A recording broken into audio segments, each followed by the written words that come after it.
রোগটা হইতো এবারে স্বাভাবিকভাবে সাধারণ আটা হইতো না, সাধারণ ক্রীড়া আমরার মতো এটা দৌড় হইতো না, করুকভাবে দৌড় দিয়া আমাদের স্বভাবটা দিয়ে মারোয়া পর্যন্ত যাইবা।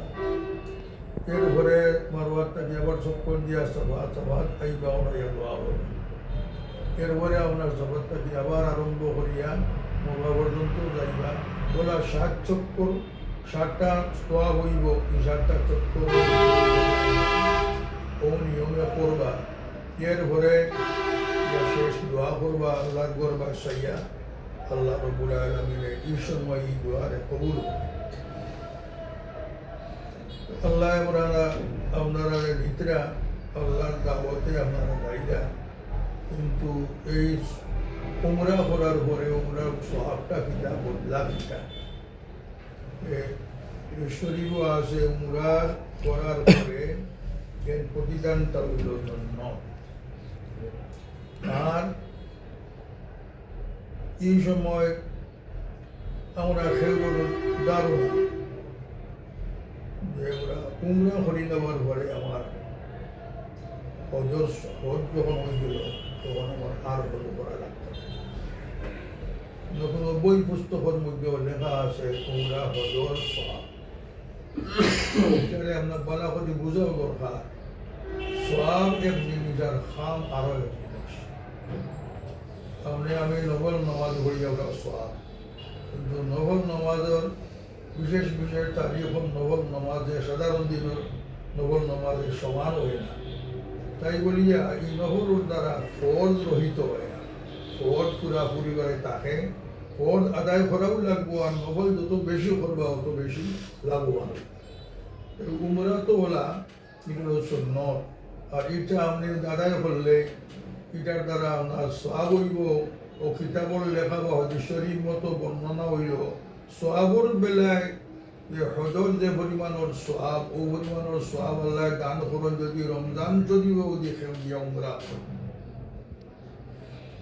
রমজান শরীফ উমরা করলে ও পরিমাণের সওয়াব পাওয়া যায়। আমি পাইছি কোনো এক ব্যক্তি তার বাবার হজ হয়েছে না, হজ করছে, ও ছেলে তাই ওসিয়ত করিয়া গেছেন, আমি ও সম্পদ রাখিয়া গেলাম, আমার হজটা আদায় করিয়া। এরা তুকাইতে খাইয়া 12% বই পুস্তক তারা করিয়া পাইছেন যে রমজান শরীফ হজ করিলে হজর পরিমাণ সওয়াব হয়ে যায়, কিন্তু বাবার সওয়াব বাধা গিয়ে দাদা জায়গা কিছু বেশিয়া আর গেছেন গিয়া একজন উমরা করা, আর নিয়ত কিতা বাবার বদলি হল। এটা সম্পূর্ণ বিতা, সম্পূর্ণ এটা একটা দুঃখাবাজি, এটা কোনো অবস্থায় হয় না।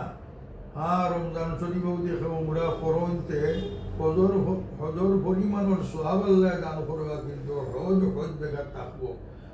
একটা উমরা নাই, যদি এখানে শতাধিক আপনি উমরা করেন তবুও হজ কোনো অবস্থায় আদায় হইত না।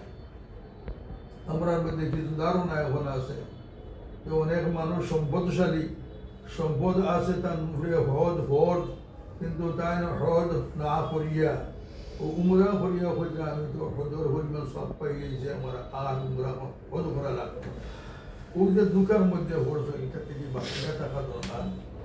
উমরা করা বড় বলা, উমরা বড় সওয়াব, কিন্তু উমরাটা হলো সুন্নত, এটা হজ নাই। হজ আদায় করতে হইলে হজ করা লাগবো। আর হজর নির্দিষ্ট তারিখ আছে, উমরার নির্দিষ্ট কোনো তারিখ নাই। বছরের 5 দিনের রোজা নিষিদ্ধ, এই 5 দিন বাদে যে কোনো দিন আপনি উমরা করতে পারেন, উমরা করা যায়, কিন্তু এই 5 দিন করা যায় না। ওই যে হজর সময় 9 তারিখ থেকে 13 তারিখ পর্যন্ত এর ভিতরে আপনি আর কিছু করতে পারতেন না, হজর হাম করতেন। এই হজর এই উমরা যত বেশি করবা অত বেশি সওয়াবের মালিক হইবা। আর ওই উমরায় কিতা করে মানুষের অভাবরে দূর করিয়া দেয়, আর আল্লাহর কুরবত লাভের মধ্যে।